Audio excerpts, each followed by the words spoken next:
हाय। मैं एक फेलियर हूँ और मैं एब्सोल्युटली नॉर्मल हूँ, अलाइव एंड किक। सब लोग सफलता की बात करते हैं, सक्सेस पाना है, बहुत सही है और उसके पीछे लगे भी हुए हैं, दौड़ भी रहे हैं। लेकिन मैं आपसे सक्सेस की बात करने नहीं आया हूँ, मैं आपसे फेलियर की बात करने आया हूँ। और क्यों करने आया हूँ? इसलिए नहीं कि मुझे किसी से अलग दिखना है, एकदम नहीं, बट इसलिए क्योंकि एक दो कारण हैं। पहला ये कि जब मैं आप सभी यंग स्टूडेंट्स को देखता हूँ जो अपने आँखों में इतना बड़ा बड़ा एम्बिशन लेके चल रहे हैं और उसको पाने के लिए इतनी कड़ी मेहनत करते हैं, एक छोटी सी असफलता पे बहुत एक्सट्रीम स्टेप ले लेते हैं, जो बहुत ही सैड है। ऐसा नहीं होना चाहिए। एक जो अभी रिसेंट में जो घटना घटी है, सुशांत सिंह राजपूत, वो भी हमारी तरह एक एस्पिरेशनल इंजीनियर थे, बहुत सक्सेसफुल एक्टर थे, बट यही सफलता पाने की जो रेस है उसमें उन्होंने शायद थोड़ी सी मिस्टेक कर दी। बहुत दुख लगा। वो तो खैर बहुत फेमस थे, इसलिए उनका न्यूज़ इतना बड़ा बन गया।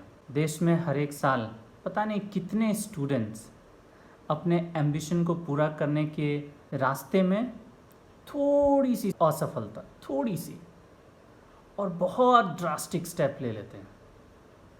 इन सब को सुन के, देख के दुख लगता है। और इसलिए आज मैं आपके साथ केवल और केवल फेलियर की बात करने आया।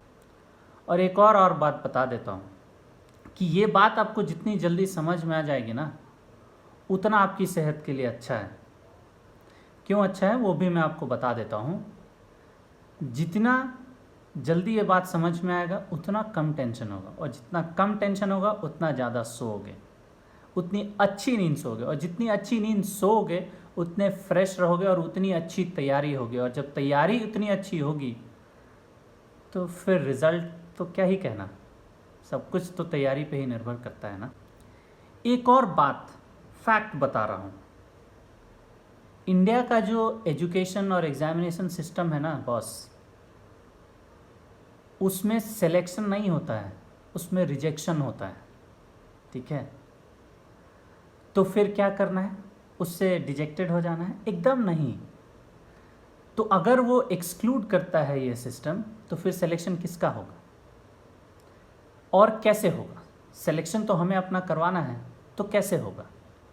क्या किसी से कंपटीशन करके? क्या किसी तनाव से ग्रसित होकर सिलेक्शन होगा? एकदम नहीं। अगर आप ऐसा सोचते हैं कि किसी से कंपटीशन करके सिलेक्शन होगा, तो ये निहायती बकवास है। एक और चीज़ है, अगर एम्बिशन के रास्ते में थोड़ी सी रुकावट आ भी गई, कोई छोटी सी असफलता आ भी गई, तो वो हार नहीं होती है। देखिए, पुराने लोग कहते भी थे, मन के हारे हार है और मन के जीते जीत। तो इसलिए लगे रहिए।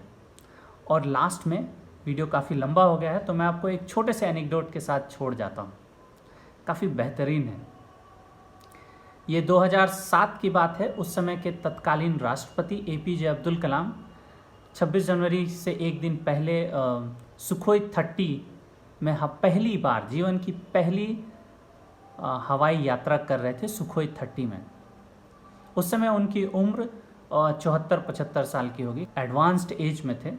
तो लोगों को बहुत असमंजस था कि इतने एडवांस्ड एज में, इतनी उम्र में, इतने बड़े उम्र में कैसे कर पाएंगे ये। लेकिन कोई उन्हें मना नहीं कर सकता था, क्योंकि राष्ट्रपति जो होते हैं वो सेना के सुप्रीम कमांडर होते हैं, सब कुछ उन्हीं के आदेश पे चलता है। तो उन्होंने पूरी तैयारी के साथ सुखोई 30 की यात्रा की, और जब वापस लौट के आए तो एक पत्रकार बंधु ने उनसे एक सवाल पूछा, और उस सवाल को जवाब जो उन्होंने दिया उसके साथ मैं आपको छोड़ जाता हूं, और नीचे दिए कमेंट बॉक्स में आप बताइएगा आपको कैसा लगा। उन पत्रकार बंधु ने उनसे पूछा, सर आप इतनी एडवांस्ड एज में आपने सुखोई की यात्रा की है, जो आवाज़ की गति से ज़्यादा तेज़ चलता है, आपको कभी डर नहीं लगा कि क्या होगा? और उन्होंने जो जवाब दिया वो बेहतरीन है। कलाम साहब ने जवाब दिया, मैं अपनी मिशन में इतना एक्साइटेड था और इतना बिजी था कि मुझे डरने के लिए तो समय ही नहीं था, फुर्सत ही नहीं था। नमस्ते, मेरा नाम है रामेश्वर और मैं यूनिवर्सिटी ऑफ शिकागो का स्टूडेंट हूँ। आपका बहुत बहुत शुक्रिया उम्रेक्स एडुटेक चैनल देखने के लिए, और मेरे साथ यूं ही जुड़े रहिए।